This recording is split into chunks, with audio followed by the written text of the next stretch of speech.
এখনো অবধি মায়ের জন্মদিন বেশ ভালোই কেটেছে। আইটিসিতে দারুণ একটা লাঞ্চ সেরে আমরা চলে গেছিলাম বাবুঘাট বা গঙ্গা আরতি ঘাটে, যেখানে প্রতিদিন সন্ধে হয় গঙ্গা আরতি।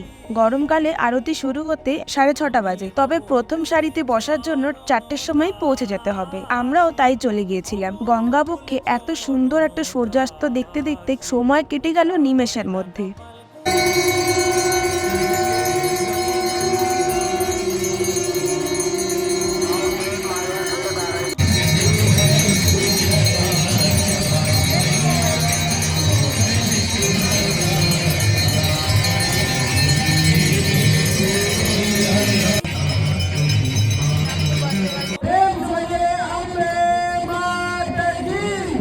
ঘন্টা ধরে চলা এত সুন্দর আরতি দেখে মন প্রাণ ভরে গেল। এখান থেকে আমরা চলে যাই নিউ মার্কেটে blue and beyond rooftop cafe, শুধু আমার শহরটাকে দেখতে। পুরো